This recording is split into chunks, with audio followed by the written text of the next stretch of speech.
أعوذ بالله من الشيطان الرجيم. بسم الله الرحمن الرحيم. وقضى ربك ألا تعبدوا إلا إياه وبالوالدين إحسانا إما يبلغن عندك الكبر أحدهما أو كلاهما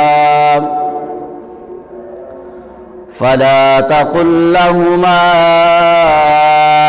أف ولا تنهرهما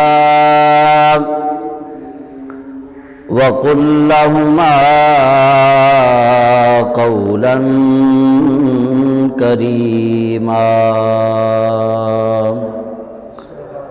واخفض لهما جناح الذل من الرحمة وقل رب ارحمهما كما ربياني صغيرا.